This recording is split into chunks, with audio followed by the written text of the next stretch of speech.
नमस्कार साथियों, इस वीडियो में हम बात करेंगे मोटे अनाज और मिलेट्स की। क्यों अचानक से मोटा अनाज चर्चा में आ गया है? अचानक से कैसे भारत सरकार का रुझान मोटे अनाज की तरफ बढ़ा है?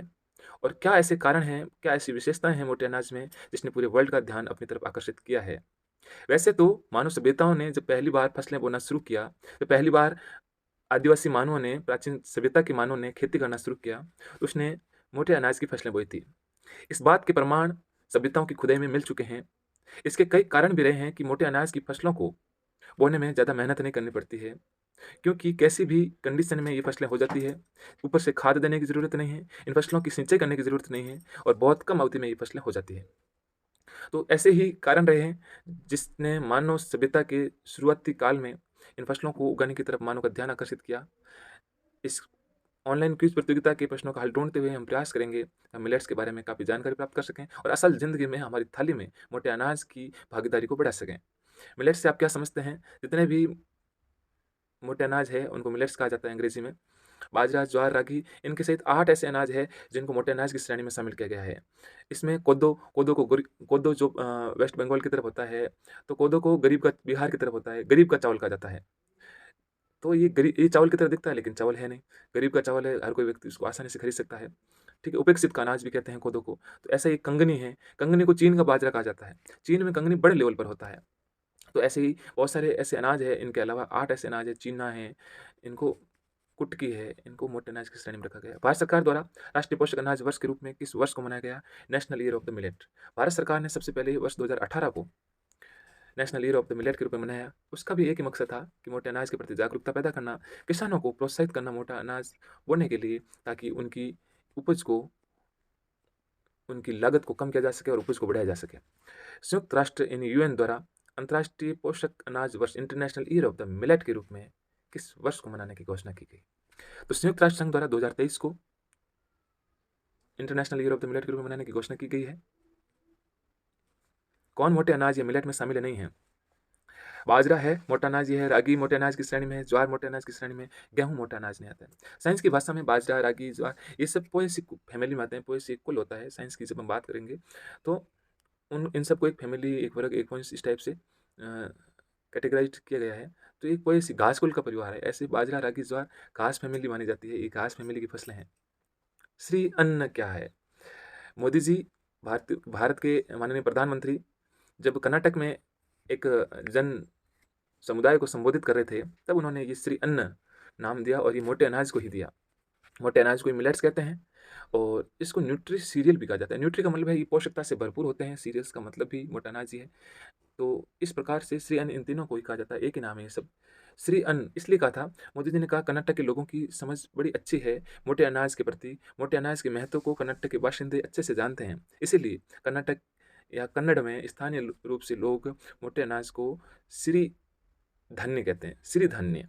उस श्री धान्य को ही मोदी जी ने, श्री ये सीरियल से ही श्री बना है, तो श्री धान्य को ही मोदी जी ने श्री अन्न कहकर संबोधित किया। श्री अन्न का मतलब है सर्वश्रेष्ठ अन्न, सर्वोत्तम अन्न, सर्वोत्तम। ज्वार एक प्रकार का मिलेट है। इसका उत्कृष्टता केंद्र भारत में कहाँ स्थापित है? तो ज्वार मिलेट है, हम जानते हैं। इसका एक्सीलेंसी सेंटर भारत में हैदराबाद में स्थापित किया गया है ज्वार का, जिसे अंतर्राष्ट्रीय मिलेट संस्थान के रूप में विकसित करने की घोषणा की गई है। अब भारत सरकार के सहयोग से संयुक्त राष्ट्र महासभा में भारत ने पहली बार प्रस्ताव रखा था कि मोटे अनाज के प्रति जागरूकता बढ़ाने के लिए किसी एक वर्ष को मोटे अनाज के रूप में संयुक्त राष्ट्र संघ को घोषणा करनी चाहिए। तो संयुक्त राष्ट्र संघ ने वर्ष 2023 को मोटे अनाज के वर्ष के रूप में या पोषक अनाज के वर्ष के रूप में इंटरनेशनल ईयर ऑफ मिलेट के रूप में घोषणा कर दी है। भारत के उस प्रस्ताव का 72 देशों ने समर्थन किया था और उसके बाद से भारत, जब ये वर्ष 2023 को मोटे अनाज के वर्ष के रूप में मनाया जा रहा है, तो भारत में माननीय प्रधानमंत्री ने ये घोषणा की कि ये जो एक्सेलेंसी सेंटर था ज्वार का हैदराबाद में, इसी को सभी प्रकार के मिलेट्स के शोध प्रयोग के लिए एक इंटरनेशनल इंस्टीट्यूट के रूप में डेवलप करेंगे हम। तो ये हो गया हैदराबाद। मिलेट्स की फसल कौन से परिवार की है, कौन सी फैमिली की है? तो घास परिवार की फसलें हैं, पोएसी फैमिली की है। ये साइंटिफिक कैटेगराइजेशन है। साइंस में जब हम देखते हैं तो ये चीज़ें, जितने भी पौधे वनस्पति उनको अलग अलग कैटेगरी में रखा जाता है। मोटे अनाज मिलेट में कितनी फसलें शामिल की गई है? 8 फसलें शामिल की गई है। आगे देखेंगे कौन कौन सी है। ज्वार, बाजरा, रागी इनको तो हम जानते हैं, लेकिन कोदो, कुटकी, कंगनी, ठीक है, इस तरह की चीना, इस तरह की फसलें भी शामिल की गई है। भारत के 3 प्रमुख मिलेट उत्पादक राज्यों में महाराष्ट्र, कर्नाटक, राजस्थान है। राजस्थान कौन से स्थान पर? सबसे ज़्यादा भारत में मिलेट का उत्पादन ये 3 राज्य ही करते हैं, मोटे अनाज का उत्पादन इन 3 राज्यों में होता है और इनमें भी राजस्थान प्रथम स्थान पर है।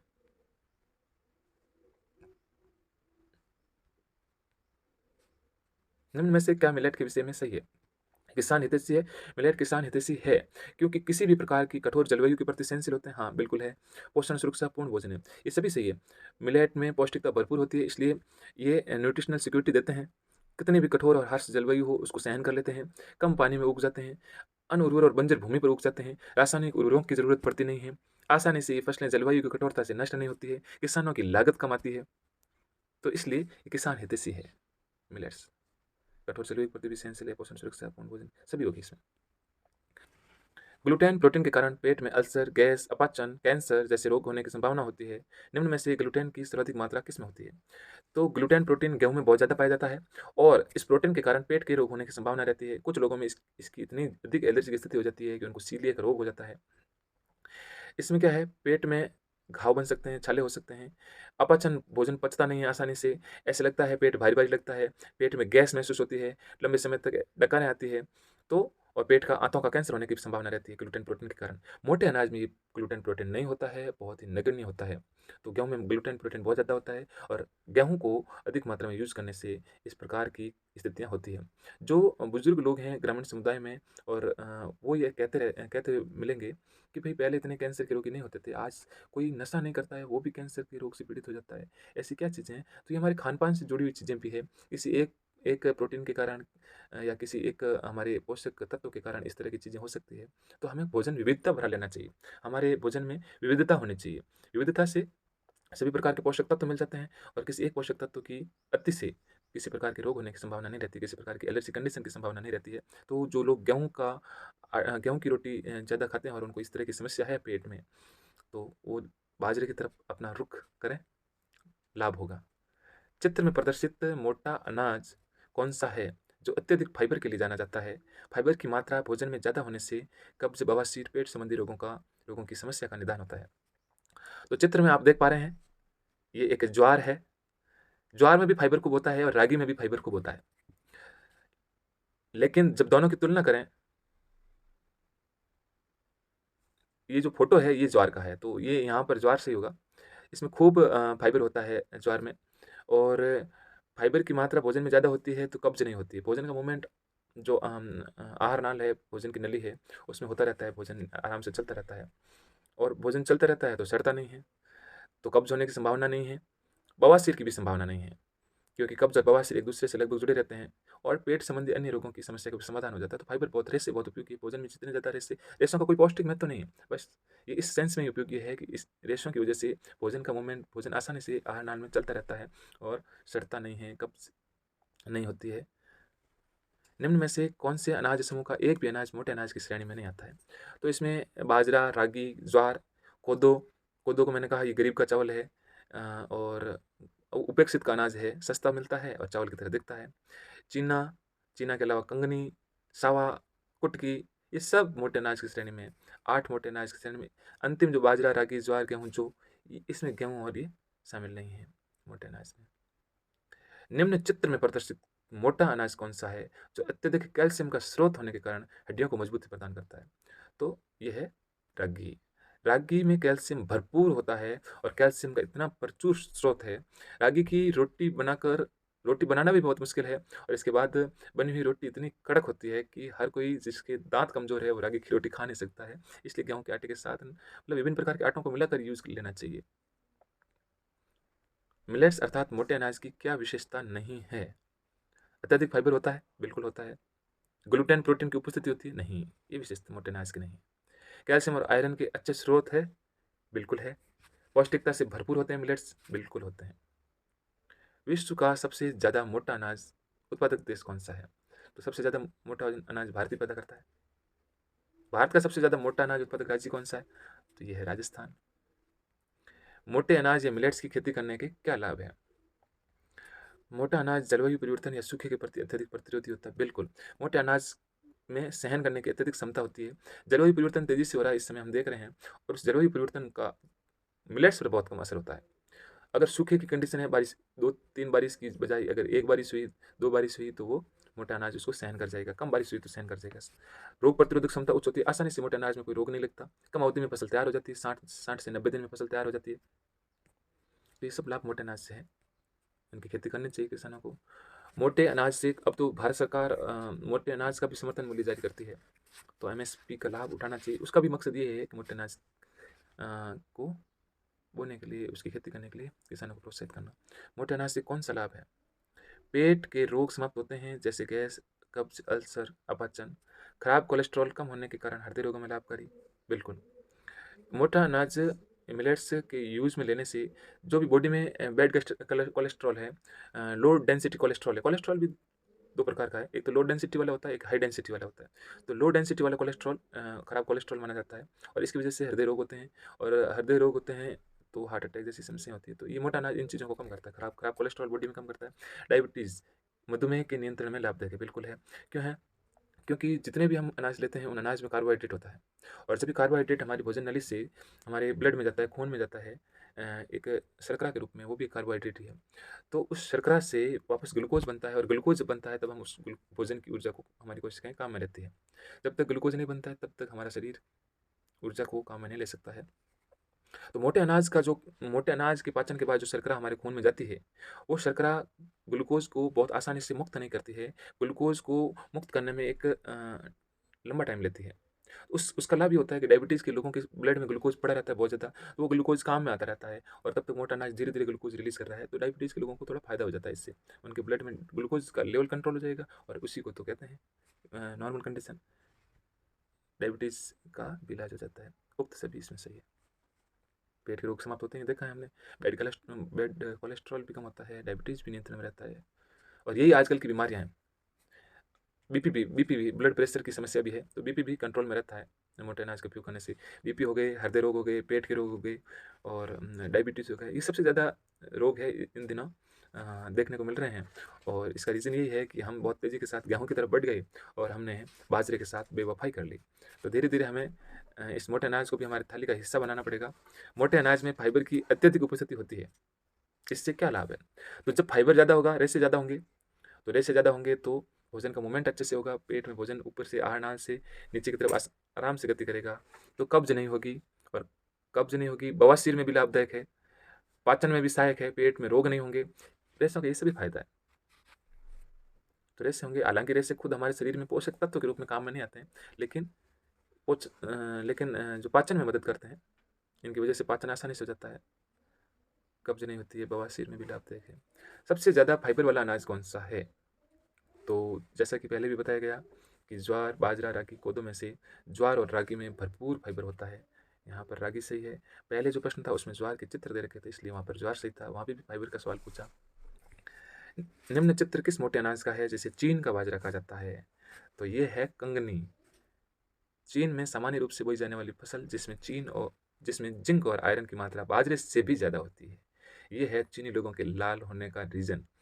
वो खाते हैं फॉक्सटेल मिलेट, यानी कंगनी मिलेट, और इसमें होता है खूब जिंक और आयरन, बाजरे से भी ज़्यादा। इसको चीन का बाजरा भी कहते हैं। हालांकि चीन की स्थानीय भाषा में कुछ लोग इसको छोटा चावल भी कहते हैं।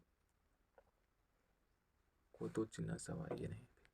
एनीमिया, खून की कमी से लड़ाई करनी है तो उसमें सबसे ज़्यादा क्या लाभदायक है? गेहूँ की बाटी का चूरमा, गेहूँ की बाटी का गुड़ डालकर चूरमा, बाजरे की रोटी का चूरमा, बाजरे की रोटी का गुड़ डालकर चूरमा। तो देखो, एनीमिया, खून की कमी, और खून की कमी के लिए आज चाहिए हमें आयरन। आयरन होता है गेहूँ से ज़्यादा बाजरे में, और बाजरे के अलावा आयरन होता है गुड़ में। तो बाजरा और गुड़ का चूरमा है, वो एनीमिया को दूर भगा सकता है। तो खूब खिलाएं बेटियों को बाजरे की रोटी में गुड़ डालकर चूरमा, इसका बहुत ज़्यादा फायदा होगा। एनीमिया ऐसे ही दूर हो जाएगा। भारत की, राजस्थान की 50% बेटियाँ ऐसी है जो आयरन की कमी से जूझ रही है। मोटा अनाज कौन सी विटामिन का स्रोत है जो खून बनाने में मदद करते हैं? अच्छा, ऐसा कौन सा विटामिन है जो खून बनाने में मदद करता है और मोटे अनाज में पाया जाता है? ठीक है। और एंटीऑक्सीडेंट के रूप में कार्य करते हुए शरीर की विषाक्त पदार्थ जैसे मुक्त मलिकों से सुरक्षा करते हैं। यहाँ पर एक महत्वपूर्ण बात बताना चाहूँगा कि मोटा अनाज में जो विटामिन होते हैं, इसमें एक विटामिन होता है ई। विटामिन ई में खूब एंटीऑक्सीडेंट होते हैं, और एंटीऑक्सीडेंट क्या करते हैं, हमारे शरीर में जो विषाक्त पदार्थ होते हैं जितने भी, उनका फ्री रेडिकल होते हैं, उनसे हमारे शरीर को सुरक्षा प्रदान करते हैं, उनका डिस्पोज़ ऑफ करते हैं। विटामिन जो बी है वो खून बनाने में, विटामिन बी9 आपने को पता है, फोलिक एसिड, विटामिन बी12 ये दोनों हमारे खून बनाने में बहुत उपयोगी विटामिन है। विटामिन बी और vitamin E, vitamin E antioxidant से भरपूर होता है और हमारे शरीर के विषाक्त पदार्थों से सुरक्षा करता है। एक बात है, पुराने समय में सोमरस की खोज की गई थी और उस सोमरस की खोज करने के बाद जो लोग थे, वो लोग काफ़ी लंबे समय तक 200-300 साल तक वो ज़िंदा रहते थे। तो जब हम भोजन करते हैं, तो भोजन के साथ-साथ हमें पोषक तत्व तो मिलता है, लेकिन उसके साथ-साथ हमें ये फ्री रेडिकल भी या विषाक्त पदार्थ भी मुफ्त में मिलते हैं और ये फ्री रेडिकल ही हमें जीर्णता की तरफ लेके जाते हैं, बुढ़ापे की तरफ लेके जाते हैं और इनकी वजह से ही हमारी ये एक तरह से धीमे जहर के रूप में काम करते हैं और हम मृत्यु की तरफ बढ़ते हैं। यहीं से भारतीय संस्कृति की उपवास परंपरा और अ, उपवास परंपरा के द्वारा जो अनाज है, उनको कम खाने की परंपरा है, उसका जो मूल उद्देश्य मुझे यही प्रतीत होता है कि एक तो पेट को स्वस्थ रखें और एक इन फ्री रेडिकलों या विषाक्त पदार्थों से शरीर को सुरक्षा मिल जाए।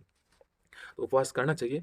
विटामिन बी और विटामिन ई भरपूर होते हैं और जब सोमरस बनाया गया था, सोमरस भी यही काम करता था। जैसे विटामिन ई करता है, मैं ये विज्ञान ये मान सकता है कि सोमरस में जो फ्री रेडिकल शरीर में गए थे, जो विषाक्त पदार्थ शरीर में जाते थे, सोमरस उन सबको सोख लेता था।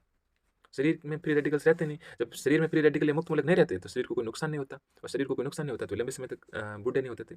तभी तो अर्जुन 55 वर्ष की उम्र में महाभारत की लड़ाई लड़ता है और उस समय कृष्ण 83 वर्ष के होते हैं और अब हमारे 55 साल की उम्र में तो पेंशन, वृद्धावस्था पेंशन शुरू हो जाती है और 83 में तो बहुत कम लोग 83 का आंकड़ा क्रॉस कर पाते हैं। तो ये चीज़ें इसीलिए है कि हमारे अनाज में फ्री रेडिकल्स बहुत ज़्यादा है, विषाक्त पदार्थ बहुत ज़्यादा है और उनको हमारा शरीर मैनेज नहीं कर पाता है और हम जल्दी जीर्णता की तरफ बढ़ते हैं, रोगों की तरफ बढ़ते हैं और उनसे सुरक्षा प्रदान करता है मोटा अनाज या फिर सोमरस। सोमरस तो निचोड़ लेता था, निचोड़ के निकाल देता था फ्री रेडिकल्स।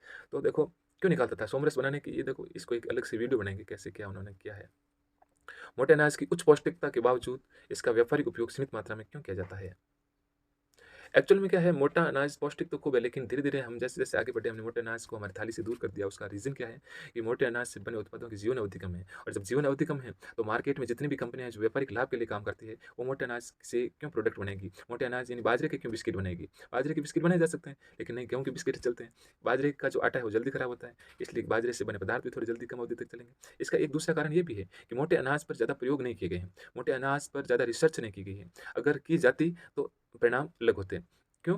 क्योंकि मोटा अनाज इसलिए भी हीनता की तरह से, निम्न दृष्टि से देखा गया, क्योंकि आदिवासी समाज इसको यूज़ करता है और जैसे ही कोई विकास की अवस्था में आगे आ जाता है, वो सिंचाई वाली फसलें जैसे गेहूँ का आटा यूज़ लेने लग जाता है, चावल यूज़। तो ये भी एक कारण है कि मोटे अनाज से बने उत्पादों की जीवन अवधि कम है। मोटे अनाज से कोई उत्पाद नहीं बनाए जा सकते। बहुत सारे उत्पाद बनाए जा सकते हैं, बनाने वाला होना चाहिए। मोटे अनाज से हानियाँ भी बहुत ज़्यादा होती हैं, बिल्कुल ऐसा नहीं है। तो सभी तो सही होने का सवाल ही नहीं बनता है। यही है, मोटे अनाज से बने उत्पादों की जीवन अवधि कम होती है, इसलिए हम आज इनका व्यापारिक उपयोग सीमित मात्रा में कर पाते हैं। कंपनियाँ वही चीज़ बनाएगी भई जो ज़्यादा चलती हो, ज़्यादा समय तक अगर कोई कस्टमर नहीं ले जा पा रहा है, तो फिर खराब हो जाएगी। तो इसकी तरफ हमें रिसर्च करने की आवश्यकता है, ताकि मार्केट में ऐसी चीज़ें आ जाए जो मोटे अनाज से बनी हो। अनाज का भोजन के रूप में उपयोग आटे से बनी रोटी के रूप में किया जाता है। ठीक है, अनाज को हम रोटी के रूप में खाते हैं। निम्न में कौन-सा आटा अधिक लाभदायक है? तो देखो, अधिक हर आटे में कोई न कोई गुण होता है, तो अधिक लाभदायक तो विभिन्न प्रकार के आटों को मिलाकर खाना चाहिए। 4 से 5 प्रकार के अनाजों से मिलाकर बनाया गया आटा बहुत लाभदायक है। तो मैंने देखा है ऐसे परिवारों को जो इस तरह से 4-5 प्रकार के घर में जो भी आटा काम में लेते हैं, अधिकांश लोग वो गेहूँ का आटा काम में लेते हैं, अधिकांश घरों में। तो उसमें थोड़ा-थोड़ा दूसरा आटा भी मिक्स करना चाहिए, विभिन्न प्रकार के आटे मिक्स किए जा सकते हैं, उनका एक अलग फ़ायदा है। पौष्टिकता से भरपूर रहता है ऐसा करना। कर्नाटक में मोटे अनाज को स्थानीय रूप से सिरिधान्य कहा जाता है। माननीय प्रधानमंत्री श्री नरेंद्र मोदी ने मोटे अनाज को कर्नाटक के स्थानीय नाम से जोड़कर क्या नाम दिया गया, जिसके शाब्दिक अर्थ है पवित्र अनाज या खाद्यान्नों में सर्वोत्तम खाद्यान्न। तो श्री अन्न नाम दिया था, पहले बात कर चुके हैं हम। माननीय प्रधानमंत्री श्री नरेंद्र मोदी ने 18 मार्च 2023 को ग्लोबल मिलेट्स सम्मेलन का पूसा नई दिल्ली में उद्घाटन किया गया, जिसके संदर्भ में क्या सही है? बिल्कुल। अंतर्राष्ट्रीय मिलेट वर्ष 2023 पर सिक्का जारी किया गया। बिल्कुल। अंतर्राष्ट्रीय मिलेट वर्ष 2023 पर 10 रुपये का डाक टिकट जारी किया गया। ये 5 रुपये का डाक टिकट था, 10 का नहीं था, तो ये गलत है। नई दिल्ली को मिलेट्स के वैश्विक संस्थान उत्कृष्टता केंद्र के रूप में स्थापित करने की घोषणा की गई। नई दिल्ली नहीं, वो हैदराबाद था, जहाँ पर जवाहर का एक्सीलेंस सेंटर पहले से है। मिलेट्स नीति की घोषणा नहीं की गई थी, यही सही है इसमें। डाक टिकट अगर 10 रुपये की जगह 5 रुपये लिखा होता तो सही रहता। अंतर्राष्ट्रीय मिलेट्स वर्ष 2023 को भारत सरकार ने किस दृष्टिकोण से मनाने की घोषणा की है? तो भारत सरकार के 2 उद्देश्य है, 2 दृष्टिकोण हैं इस अंतर्राष्ट्रीय मिलेट्स वर्ष को मनाने के। पहला है कि इसको जन आंदोलन के रूप में मनाया जाए, इसमें जनता को ढंग से जोड़ा जाए। हर एक व्यक्ति मोटे अनाज के महत्व को समझे और इसको अपनी असल ज़िंदगी में उपयोग में लाए और किसान भी मोटे अनाज की अधिक से अधिक बुआई करें। भारत को मिलेट के वैश्विक केंद्र के रूप में स्थापित करना। भारत में मिलेट्स का उत्पादन खूब होता है और अच्छी बात ये है कि इसका अधिकांश भाग हम यहीं उपयोग में ले लेते हैं, निर्यात भी करता है भारत मिलेट्स का। तो भारत को मिलेट्स के वर्ल्ड सेंटर के रूप में हमें, ग्लोबल सेंटर के रूप में हमें स्थापित करना है। तो इसके लिए ज़रूरी है अंतर्राष्ट्रीय मिलेट्स वर्ष में भारत सरकार ये दोनों दृष्टिकोणों से काम करे, प्रयास कर रही है। प्राचीन सभ्यताओं के काल से उपयोग में लिए जा रहे मोटे अनाज वक्त के साथ क्यों भुला दिए गए, जबकि भरपूर पौष्टिकता के ये अनाज कठोर जलवायु के प्रति सहिष्णु, कम पानी कम खाद में भी आसानी से पैदा होते हैं। तो इसका एक कारण ये था कि आटा जल्दी खराब होता है, आटा अपेक्षाकृत जल्दी खराब होता है दूसरे अनाज की तुलना में। एक इसको संस्कृति से जोड़कर भी लंबे समय तक देखा गया कि मोटा अनाज आदिवासी संस्कृति से जुड़ा हुआ है या विकास के जो पिछड़े विकास का द्योतक है। मोटे अनाज को निम्न संस्कृति से जोड़कर देखना, मोटा अनाज उपयोग न करना कुलीन संस्कृति का रूपक बन गया। मोटे अनाज को जल्दी खराब होने से बचाने और विभिन्न उत्पादों को बनाने की ओर कम ध्यान दिया गया। हाँ, रिसर्च कम हुई इस पर। तो ये सभी कारण है कि मानव सभ्यताओं की शुरुआत तो इन फसलों के साथ हुई थी, लेकिन आज हमारी थाली से मोटा अनाज धीरे धीरे दूर चला गया। मोटा अनाज किसानों की समृद्धि की संभावनाओं को किस प्रकार से साकार कर सकता है? किसान के लिए इस प्रकार उपयोगी है कि एक तो लागत नहीं आती, इसमें रासायनिक उर्वरक डालने की जरूरत नहीं है, सिंचाई करने की जरूरत नहीं है, कठोर परिस्थितियों के प्रति भी मोटा अनाज सहिष्णु होता है, बंजर अनुर्वर भूमि में भी ये हो जाता है, धोखा नहीं देता है, कुछ न कुछ तो इसकी मात्रा हो ही जाती है। छोटे स्तर पर कम अवधि में फसल उत्पादन समय, कम अवधि में बहुत और छोटा सा खेत है वहाँ भी फसल उगा सकते हैं। तो सब संभावना है जो किसान हितैषी बनाती है मोटे अनाज को। निम्न अनाज कौन सा है जो देखने में धान जैसा दिखता है लेकिन बहुत कम पानी की आवश्यकता होती है? इसे उपेक्षित अनाज, गरीब का चावल, अकाल का अनाज, शुगर फ्री चावल भी कहा जाता है। डायबिटीज़ के रोगों के लिए बहुत उपयोगी है अनाज ये होता है। इस अनाज का हम पहले जिक्र कर चुके हैं, कोदो। तो कोदो अनाज है, ये देखो फोटो में आप, इसको गरीब का चावल भी कहते हैं और अकाल का अनाज भी कहते हैं, क्योंकि अकाल की कंडीशन भी इस प्रकार का अनाज पैदा हो जाता है सूखी परिस्थिति में। मोटे अनाज की पैदावार को प्रोत्साहित करने के लिए राजस्थान में 2 स्थानों पर न्यूट्री सीरियल सीड हब स्थापित किए गए हैं, जिसमें से एक है ज्वागलगेरा सूरतगढ़ और दूसरा सीड हब कहाँ है, ये मंडोर जोधपुर में है। ये सीड हब है मोटे अनाज की और किसानों को यहाँ से सीड उपलब्ध करवाया जाता है और पौष्टिकता संबंधित काम किया जाता है इस पर। मोटे अनाज की पौष्टिकता को बढ़ाने के लिए निम्न अनाज किस श्रेणी में आता है? ये सब मोटे अनाज है, तिलहन दलहन तो हो ही नहीं सकते। कंगनी, कंगनी ये चीन का बाजरा हो गया, कोदो ये गरीब का चावल हो गया, शुगर फ्री चावल हो गया, अकाल का अनाज हो गया और उपेक्षित अनाज हो गया। कुटकी ये भी एक प्रकार का नया अनाज है, जंगोरा सावा बर्नयार्ड ये सब मोटे अनाज की श्रेणी में है। कर्नाटक में ये सब देखने को मिल जाएंगे, हो जाते हैं सभी प्रकार के मोटे अनाज। अनाज की रोटी का कोई भाग ज़्यादा जल जाता है तो क्या करना चाहिए? देखो, जो जले हुए भाग होते हैं, जला हुआ कार्बन है, जली हुई चीज़ें नहीं खानी चाहिए। हल्का सा भी जला हुआ है तो उसको काट कर अलग रखें हम, क्योंकि जो जला हुआ भाग हम खाते हैं, जला हुआ कार्बन, इसके कारण शरीर में फ्री रेडिकल ज़्यादा बनते हैं और फ्री रेडिकल ही हमें जीर्णता की तरफ, बुढ़ापे की तरफ लेके जाते हैं, रोगों की तरफ लेके जाते हैं। तो ये नहीं खाना चाहिए। इसमें ऐसा नहीं कि अन्न का अनादर होता है, नहीं, ये ऐसा कुछ नहीं। जले हुए भाग को खा लेना चाहिए, नहीं नहीं, पशुओं को खिला दो, अनादर नहीं होगा। जले हुए भाग को खाने से कुछ नहीं होता है, लेकिन स्वाद अच्छा नहीं होने के कारण नहीं खाना चाहिए। ये भी गलत है। रोटी का जला हुआ भाग कभी नहीं खाएं, ये जला हुआ भाग कार्बन है और शरीर में मुक्त मूल्य की आवश्यकता को बढ़ाता है, इसलिए नहीं खाना चाहिए। अनाज के दाने क्या हैं? अनाज के दाने उस अनाज के बीज हैं, बीजों को खा रहे हैं हम। क्या गेहूं का आटा छानने के बाद छलनी में बचा हुआ चोकर फेंक देना चाहिए? बिल्कुल नहीं फेंकना चाहिए। चोकर या स्थानीय भाषा में कहें तो चापड़ कहा जाता है, इस चापड़ या चोकर को नहीं फेंकना चाहिए क्योंकि बहुत पौष्टिक होता है और जब हम इसको फेंक देते हैं तो पीछे जो आटा होता है वो मैदे की श्रेणी का आटा हो जाता है।